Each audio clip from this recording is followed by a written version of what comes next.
Assalamualaikum.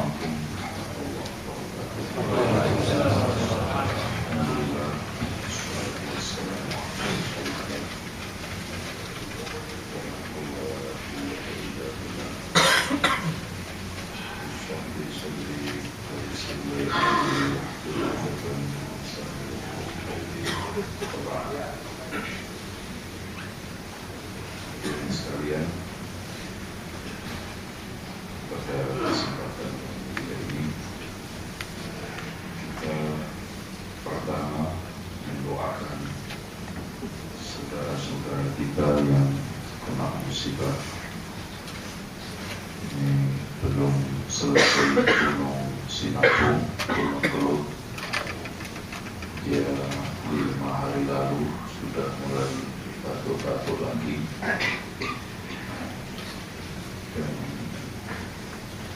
mereka yang tinggal di sekitarnya sudah mulai goyah.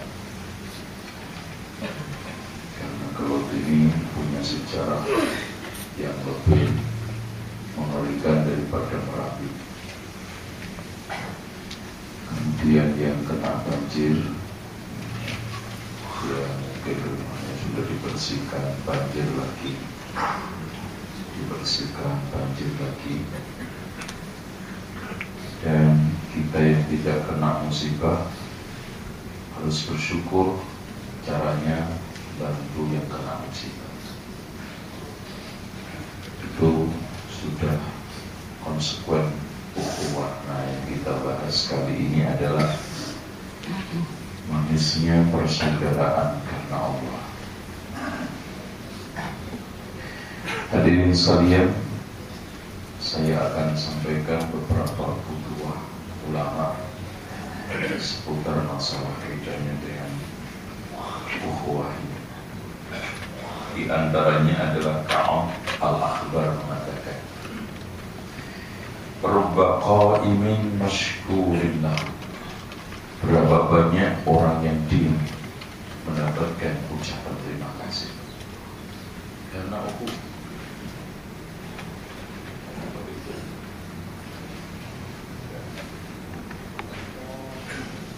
Ngantuk. Ini suasana ngantuk. Ya. Contoh kemarin saya ini kajian di Priok macet. Akhirnya turun cari ojek nggak dapat. Akhirnya ada orang yang nawarin, "Pak, ikut saya Pak Ustaz." Alhamdulillah, ya pakai begini. Ternyata lewat jalan banjir terus sampai motornya mati 3 kali kena air. Akhirnya saya pindah angkot. Ya. Sayang saya sampai hari ini nyesel banget. Ya. Karena saya nggak bisa ketemu orangnya, karena saya turun air itu segini belum sempat mengucapkan terima kasih. Ya, cuma saya bisa mendoakan sambil mengucapkan terima kasih. Berapa banyak mungkin orang yang sekarang itu diam mendapatkan ucapan terima kasih karena ukhuwah. Pindah satu angkot, angkotnya juga nggak mau dibayar. Karena saya bukan jurusannya sono, pindah lagi, soalnya suruh pindah lagi. Jadi baru angkot merah. Ya, Masya Allah, antri. Pak, bisa nggak negosiasi Pak?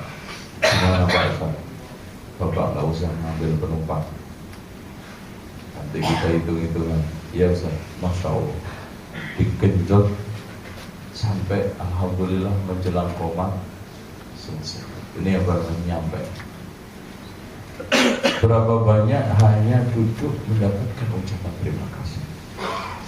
Warubbana imin maghfurin lahu, berapa banyak orang yang tidur mendapatkan pengampunan. Bagaimana? Ada dua orang yang berkasih sayang karena Allah, yang satunya sholat, yang satunya tidur. Yang laki sholat mendoakan, mengatakan, dan doanya tidak ditolak oleh Allah. Ya Allah, si fulan ampuni dia, rahmati dia. Subhanallah, tidur dapat pengampunan. Bukankah Bapak kalau di sini jam 12 malam, saudara teman Bapak yang sedang umroh sono mungkin asar sedang tawaf, ingat tuh. Makanya kalau sudah punya teman soleh, jangan dilepas. Makanya seorang ulama mengatakan orang yang paling lemah adalah orang yang paling gak bisa nyari teman, yang lebih lemah lagi udah punya teman, baik disia-siakan. Begitu. Karena kalau sudah teman karena Allah, itu kata Rasulullah, da'watul muslim li akhihi bi dhahril ghaib mustajabatul. Doanya seorang muslim di kejauhan itu dikabulkan oleh Allah. Wa ala ra'sihi malakun muwakkal, di atas kepalanya Allah mengutus malaikat. Kullama da'a li akhihi bi khairin qala al-malak amin wa laka bi misli. Setiap saudaranya mendoakan baik, maka malaikat mengatakan amin, kamu juga mendapatkan sepadan dengan.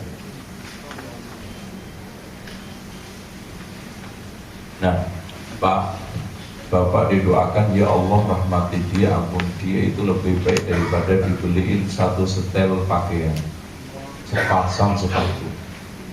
Walaupun dikasih sepatu juga lebih baik. Ini faedah persaudaraan.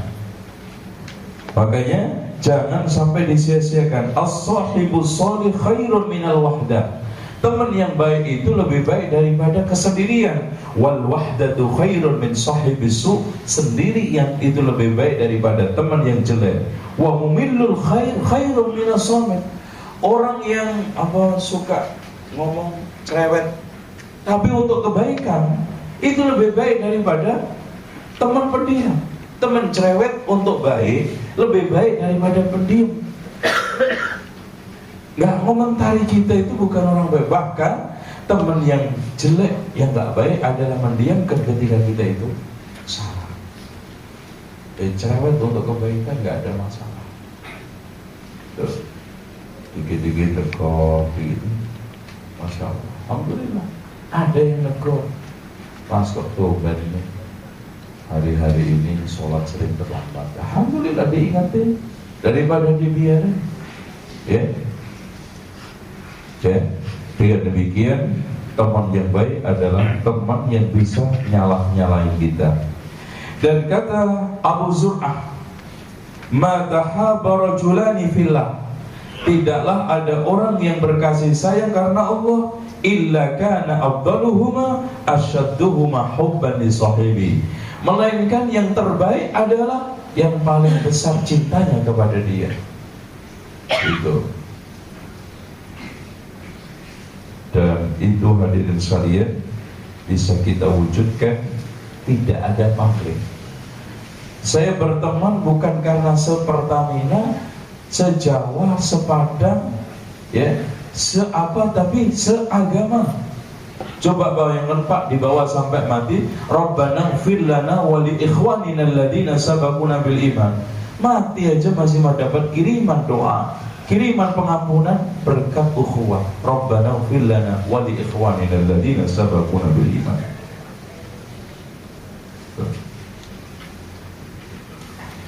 Nah, ada yang menarik lagi di pernyataan, masya Allah. Seorang ulama menegaskan, man lam yu'akhi illa man la aiba fihi qalla sadiquhu. Ini cara kita itu bersaudara. Siapa yang nggak mau bersahabat kecuali sama orang yang nggak pernah cacat, maka nggak punya teman. Saya ulangi lagi, siapa yang sekarang ini maunya bersahabat sama orang yang bagus, lurus, nggak punya teman. Karena nggak ada orang yang nggak cacat. Wa man lam yardha min sadiqi illa bil ikhlas. Barang siapa yang sekarang ini berteman dengan syarat temannya harus tulus dalam bersahabat, dama suhtuhu, dia kecewa terus-terusan. Kecewa. Makanya ada suatu hikmah dari Ibnu Hazm. Janganlah mencintai seseorang dengan syarat tertentu. Biasanya istri itu ya, Mas, saya cinta kalau emasnya udah dibeliin, kalau belum nggak ada. Jadi terus pas, kalau kurang ya cintanya kurang. Ini namanya cinta bersyarat. Jangan membantu dengan harapan dapat balasan. Jangan menasihatin dengan syarat harus diterima. Nggak bisa. Nabi Nuh aja yang sudah sehebat itu nasihatnya nggak diterima oleh kaumnya 950 tahun cuma 80 orang. Nabi Yasin nabinya 3, pengikutnya cuma 1. Janganlah Anda menasihatin dengan syarat harus diterima. Janganlah Anda membantu dengan syarat ada balasan. Dan janganlah kita itu bersahabat dengan syarat gak punya cacat, itu teman kita. Wa man 'ataba ikhwanuhu 'ala kulli dhanbin kasura'ahu. Siapa yang sekarang ini selalu mencela kesalahan-kesalahan temannya, sedikit nyela, sedikit apa? Banyak musuhnya. Ya. Jadi hadirin sekalian, kalau mengomentari kesalahan teman itu ya tahu tempat, jangan ceriwis. Ya, ini yang harus kita perhatikan. Yahya bin Mu'ad mengatakan, liyahkun haddul mu'min minka salasatun.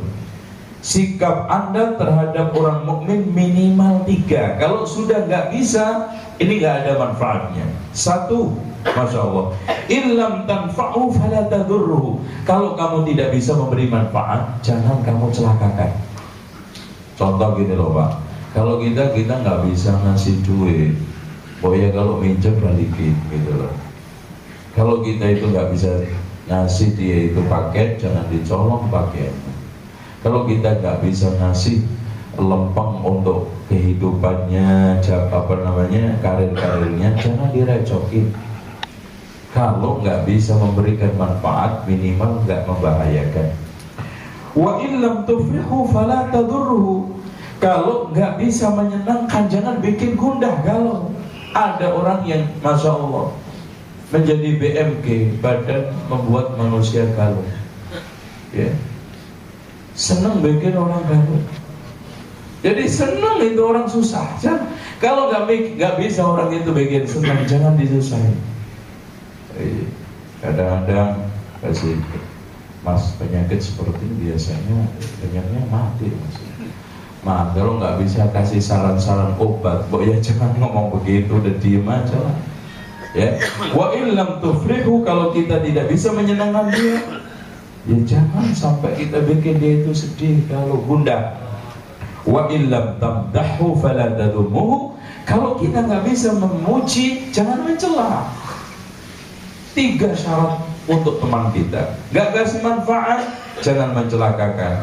Oke lah, saya gak bisa benahi jalan, jangan ditambahi polisi tidur. Saya juga jarang-jarang bayar pajak, kalau walimah jangan di tengah jalan.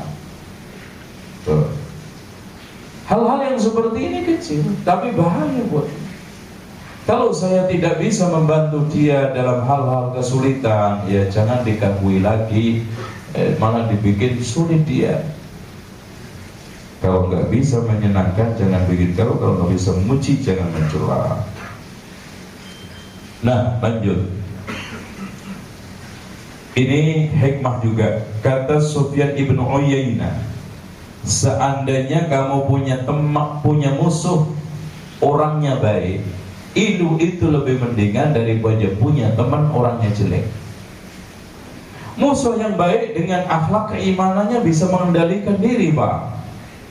Tapi teman yang jelek, ya, coba sekarang lihat, gak mau tahu tentang sholatnya, ngaji gak ada motivasi, bahkan akhlaknya gak karu-karuan, hancur bareng-bareng.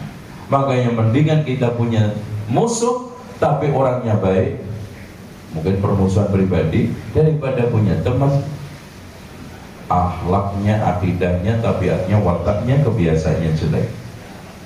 Syakik Al-Bakhi memberikan suatu saran, Masya Allah, ini saran baik. Ishabin nas kama tashabun nar. Bersahabatlah seperti Anda bersahabat mendekat air, mendekat api. Terlalu dekat mateng, terlalu jauh nggak anget, sedang-sedang saja. Makanya kalau berteman itu jangan terlalu akrab banget sampai apa aja nggak ada rahasia. Semuanya diberikan, nggak bagus juga, kebakar. Terlalu jauh nggak punya teman, kedinginan, kesepian. Itu. Ini soal masalah kaitannya dengan bersahabat. Al-Hakim mengatakan salasatun la yu'rafuna illa fi salasi mawatin.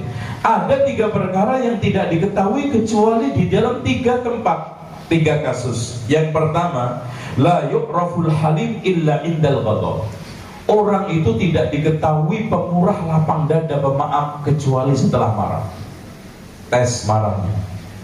Maka katanya Imam Al-Ghazali di dalam kitab Ihya-nya, jangan kamu jadikan teman orang itu sebelum kamu uji lulus di dalam 3 perkara. 1 ketika marah, 1 ketika sudah transaksi uang, yang ketiga kamu ajak safar bareng. Kalau lulus sukses, jadikan teman. Kata Imam Al-Ghazali, kalau dia lebih tua, jadikan bapakmu. Kalau setara saudara, kalau lebih muda, jadikan adik kan. Eman kalau dilepas. Orang kalau gini Pak, orang itu diuji pemaaf, lapang dada itu ya marahnya. Orang kalau nggak marah ya Masya Allah, tampil kayak resi bisa. Gitu. Begitu juga orang bersih itu diuji dengan uang. Kalau belum diuji ya bersih. Makanya ada yang partai terbersih di Indonesia karena belum ikut pemiluan. Itu paling terbersih. Yang mana? Yang belum ikut pemilu. Tuh kan ditanya, Pak, di antara partai yang paling bagus ini yang mana yang paling bersih? Yang belum ikut pemilu, yang baru daftar tahun ini semua. Nah itu bersih. Karena belum teruji. Itu orang kalau diuji 50 juta masih belum kena, 500 juta belum kena, 500 miliar. Nah itu deg-degan. Gitu juga. Orang belum kita bisa uji, wah orang ini hebat, lapang dada, pemuah, pemaaf. Oh belum tahu marahnya kamu. Coba lihat marahnya. Yang kedua, wala syuja'u illa bil harb. Kita tidak tahu orang itu pemberani sebelum teruji perang. Perang bener. Dan yang ketiga, walal akh illa indal haja ilaih. Kita belum bisa memuji orang itu teman setia sebelum kita uji dia itu kita butuh dia ngasih. Butuh ngasih. Kalau teman hanya teman senang Pak, gak banyak. Yang susah itu ya teman susah. Bahkan pernah Ibrahim Adham ada orang yang mengajak teman diuji beli 1 pisang dengan harga berlimpah. Dia ingin beli pisang. Kamunya uang enggak? Uangnya diambil semua. Ini tolong beliin pisang saya. Masa? Pisang segini harganya? Udah langsung uangnya dibalik. Udah jangan dekat-dekat saya. Kamu nggak layak untuk jadi teman. Kenapa? Karena dia mengorbankan temannya demi uang. Makanya kalau antum bapak-bapak ibu sekalian pengen uji teman hakiki, ambil dompetnya saat duit-duitnya. Kalau lulus, wah itu teman benar. Nah, kayaknya cengar-cengir Pak.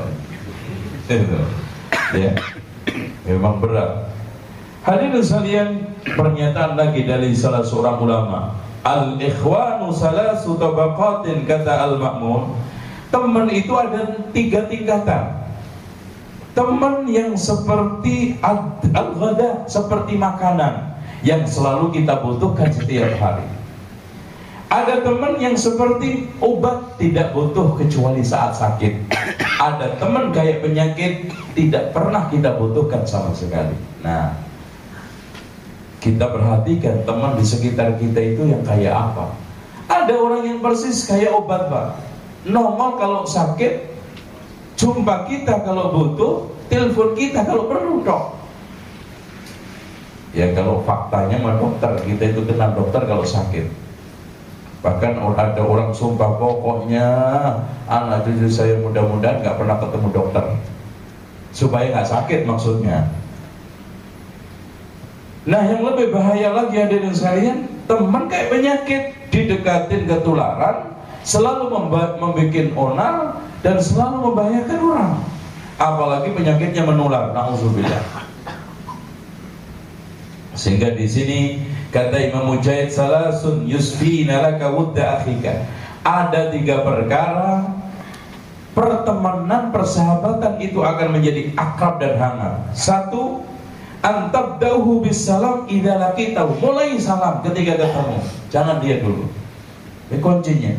Dan salam, subhanallah, kata Rasulullah, awala adullukum idza fa'ala syai'in idza fa'altumuhu tahabbtum bih. Mau enggak aku tunjukkan kalian terhadap sesuatu, bila kalian melakukan akan muncul saling cinta mencintai. Absus salama bainakum, tebarkan salam di antara kalian. Bukan hanya itu aja, kata Rasulullah, absus salama, tebarkan salam. Wasilul arhama, sambunglah silaturahmi. Wa at'imut ta'ama, belilah makan. Wasallu bil laili wan nasu niyama, salatlah malam orang sementara sedang dalam keadaan tidur. Tadkhulul jannata bisalam, kamu akan masuk surga lengkap. Salam itu penting, sederhana tapi subhanallah. Assalamualaikum. Dan ini syiar hampir habis. Dan tanda-tanda kiamat itu, Pak, taslimul khosoh, orang ngucapin salam hanya untuk orang-orang tertentu saja. Nah, tanda kiamat. Kalau zaman dulu setiap orang kenal nggak kenal salam, tapi sekarang tidaklah kita itu mengucapkan salam kecuali yang kenal kok. Entah karena bercampur aduk antara muslim dan muslim, takut nanti kita ucapin salam ternyata bukan muslim, atau memang karena sudah nggak banyak pertikan-pertikan keruh hati sehingga sampai kadang-kadang nggak mau ngucapin salam. Ini tanda kiamat. Yang kedua, wa antawas'ala fil majlis. Kita kalau bermajlis kasih tempat sama teman.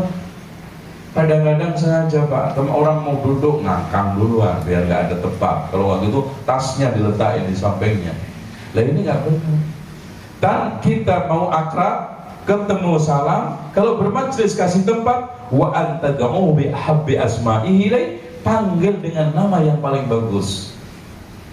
Umpamanya ada nama-nama Jawa, orang sudah mulai sadar nggak pakai itu, terus ganti nama Abu Muhammad, ya dipanggil Abu Muhammad. Walaupun orang Jawa dulu ketika mengasih nama-nama Islam itu ada tujuannya, nama-nama itu ada tujuannya. Contoh, supaya pinter benahi mobil dikasih nama Karman, itu supaya pinter naik kuda Delman, itu kan gitu. Supaya pinter nanam bunga Norman, itu kan gitu. Dan nama-nama itu ada, tapi nggak, wah kayaknya nama-nama seperti itu kayak nggak serp deh, dipindah Abu Muhammad, panggil nama yang paling baik. Kemudian 3 perkara yang membuat renggangnya hubungan. Anta'iba 'alan nasi ma ta'ti. Kau celah apa saja yang datang kepadamu dari orang lain, entah materi atau non materi. Bapak Ibu sekalian, kalau dikasih orang itu apapun bentuknya, jangan dicela. Jangan mencela apapun yang datang kepada diri kita. Bahkan kata para ulama, entah itu perbuatan dan yang lainnya, beliau menyarankan, diantaranya adalah Abu Kilabah menegaskan, ya, idza balaghaka min akhika syai'un yakrahuka, kalau datang kepadamu suatu yang tidak menyenangkan, faltamis lahul udra juhda, cari alasan untuk memaafkan sebisa mungkin. Fa illam tajid lahu udran, kalau tidak dapat alasan, katakan pada diri kamu, mungkin bagi saudara saya ada alasan yang belum saya ketahui. Jangan kalau ada orang bawa berita aneh, berita nggak enak tentang saudara kita, malah kita benarkan. Kadang-kadang tok mangap aja lalat masuk 3 kagak berasa. Suka gitu. Bahkan kalau kita, masya Allah, bilang lah, tidak, itu lebih berat daripada nah. Seperti menyalakan api lebih mudah daripada memadamkan api. Kayaknya menyalakan permusuhan itu lebih mudah daripada memadamkan permusuhan. Sehingga kalau sekarang ada berita tentang saudara kita yang tidak menyenangkan, cari alasan, 1000 alasan untuk apa? Untuk tidak membenarkan berita yang tidak enak, yang tidak menyenangkan tersebut. Ya. Supaya apa? Supaya persaudaraan kita bagus. Dan yang terakhir, yang selanjutnya, wa antara minan nasi ma la yakhfa 'alaik. Di antara yang menyebabkan keruhnya persaudaraan, kamu mencela aib yang aib itu ada pada diri Anda sementara Anda tidak sadar. Ini juga bermasalah. Aib, kadang-kadang kita itu bersikap tidak boleh buat orang lain, tapi boleh buat kita. Contoh, orang lain nggak boleh, umpamanya ngutang nggak balik, tapi dirinya boleh ngutang nggak balik. Orang lain nggak boleh ngomongin orang, tapi dia boleh ngomongin orang. Orang lain nggak boleh sekarang ini nyerobot sana jegal sini, kalau dia boleh nipu sana nipu sini, nyerobot sana. Ini penyakit ukhuwah. Boleh buat dirinya tapi nggak boleh buat orang lain. Padahal kunci persyaratan ukhuwah, la yu'minu ahadukum hatta yuhibba li akhihi ma yuhibbu li nafsi. Orang dinyatakan tidak beriman sebelum bisa mencintai ini saudaranya seperti mencintai untuk dirinya. Nah, yang terakhir, wa antu dijalisaka bima la ya'ni. Jangan sampai kau sakiti temanmu dengan sesuatu yang enggak ada keperluannya. Ya, kalau ada keperluannya, contoh, mungkin dia sakit hati, kita tegur, jarang sholat, atau akhlaknya jelek, ada faedahnya. Tapi kalau hanya sekedar guyonan, kelakar sehingga dia sakit hati, bahaya. Nah, di sini perenggan ukhuwah Islamnya. Ini ada waktu kurang lebih 5 menit. Silakan bapak-bapak terutama yang sudah mimpi, barangkali ada yang ditanyakan yang sudah didapat dalam mimpinya. Silakan. Iya, kalau iya. Bukan materi yang membaca salat. Kita satu salat di rakaat pertama sampai rakaat pertama kedua. Itu rakaat ketiga dan keempat tidak selama di rakaat pertama dan kedua. Mohon diceritakan proses yang dibaca. Pertama, hadis Rasulullah yang dimana Rasulullah SAW yutawwilu fil rak'atainil ulayataini. Rasulullah SAW sholat zuhur sama asar itu memanjangkan rakaat kedua, kedua yang pertama, wala yuqassiruhuma fil ukhrayaini. Hikmahnya para ulama mengeluarkan satu untuk memberikan kesempatan jamaah yang terlambat supaya mendapatkan jamaah terutama rakaat sempurna. Dan ini hikmah, karena kalau ditunggu juga nggak lucu, ngorbanin 1-2 orang sementara nggak komat-komat. Maka seorang imam yang bijak adalah mengetahui kondisi jamaahnya, sehingga ada 3 orang tiga orang yang tidak dilihat Allah. Di antaranya adalah imamu qaumin wa hum lahu karihun, imam kaum yang mereka nggak senang terhadap keimaman. Imam sholat kalau semua jemaah nggak senang, harus melepaskan. Karena Rasulullah mengatakan sampai salah satu la yandurullahu ilaihim, ada 3 orang yang tidak dilihat oleh Allah. Yang pertamanya itu almar'atu la tuti' zaujaha, perempuan yang tidak mentaati suaminya. Yang keduanya al-waladul aqli walidayhi, anak yang durhaka kedua orang tua. Yang ketiga imamu qaumin wa hum lahu karihun, imam sekelompok kaum mereka nggak suka. Karena tadi mungkin aja baca suratnya panjang, itu nggak boleh. Makanya Rasulullah sampai mengatakan, idza shalla ahadukum lin-nasi falyukhaffif wa idza shalla li nafsi falyutawwil masya. Jika di antara kalian sholat untuk orang lain, hendaknya diperingat, tapi ya jangan ngebut. Memperingan ini bukan ukuran nafsu, ya, ukuran tetap syariat. Ya ringannya bukan sampai kayak sholat isya, sholat tarawih itu masya Allah 11 rakaat selesai 10 menit, itu racing katanya. Akhirnya apa? Menjadi kebiasaan, ada imam yang agak lama sedikit diteriakin sama makmumnya. Akhirnya masuk hadis ini enggak, ini yang konslet makmumnya. Nggak boleh ukurannya seperti itu nafsu. Dan ini bisa terjadi ukuran-ukuran seperti ini, apalagi contoh aja nanti ada Piala Dunia tahun 2022 Qatar lawan Inggris umpamanya. Pas sholat isya penaltinya koma. Itu sholatnya mungkin kalau lama marah-marah itu makmumnya. Waduh, ini udah baca ikrok lagi.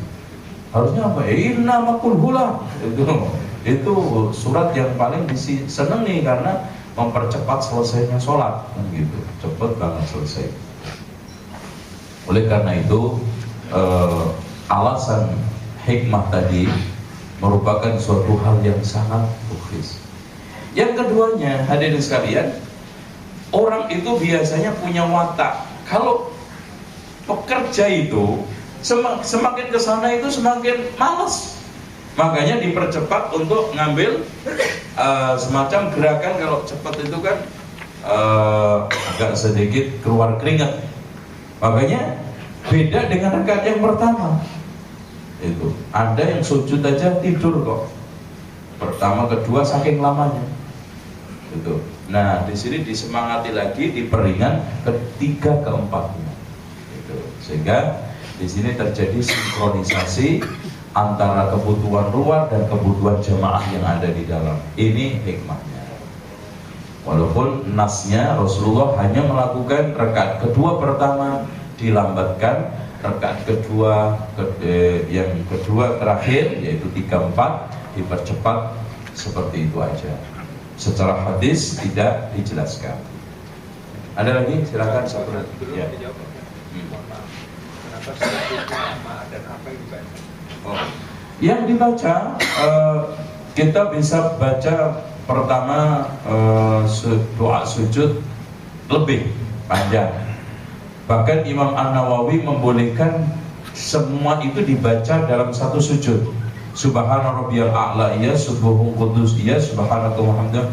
Sebab ini Rabbil firli juga iya, semua boleh. Di samping itu doa, karena Rasulullah mengatakan wa amma sujudu fajtahidu fid du'a fa qabilun ajtajaba lakum. Adapun ketika sujud, pertajamlah, sungguh-sungguhlah dalam berdoa karena sangat patut untuk dikabulkan. Karena di antara sekian gerakan sholat yang paling mulia adalah sujud. Makanya sholat sering diungkapkan dengan ungkapan sujud dalam nas-nas Al-Quran dan hadis. Contoh, Rabi'ah bin Ka'ab al-Aslami ketika ingin mengumpul jadi temannya Rasulullah di surga, Rasul memberikan suatu syarat, a'inni ala dzalika bi kathrati sujud, bantu aku untuk mewujudkan itu dengan memperbanyak sujud. Bukan sujud tok, maksudnya sholat. Ada sebagian orang yang sujud tok, nggak ada Pak. Baca di dalam kitab fikih manapun, mazhab manapun, sholat cuma sujud tok. Ada yang habis salam sujud, ngapain? Sujud itu yang ada sujud tok, 1 sujud tilawah, 2 sujud sahwi, 3 sujud syukur. Selain itu nggak ada. Maksudnya sujud di sini adalah bikathrati sholat, banyak sholat. Sehingga hadis ini diturunkan oleh Ibnu Hajar dalam Bulughul Maram untuk membuka dalil sholat sunnah mutlak. Bikathrati sholat, memperbanyak sholat. 2 salam, 2 salam, sholat sunnah mutlak. Karena sholat sunnah mutlak itu yang penting gak pas matahari terbit, terbenam, dan di tengah ba'da asar sama ba'da subuh boleh. Adapun ba'da subuh, ba'da asar makruh, pas matahari terbenam, terbit di tengah haram. 5 waktu itu dikecualikan. Selain itu silakan memperbanyak sujud, maksudnya sholat sunnah mutlak. Bahkan Harun ar-Rasyid itu terkadang sampai 500 rakaat dalam satu harinya sholat sunnah mutlak. 2 salam, 2 salam, 2 salam, 2 salam. Itu. Apalagi sedang di Masjidil Haram, Masjidil Nabawi. Itu. Segera demikian, karena waktu sudah habis, kita akhiri. Subhanakallah hamdika, Assalamualaikum warahmatullahi wabarakatuh. Dan belum sholat sunnah, kita hadirkan sholat sunnah.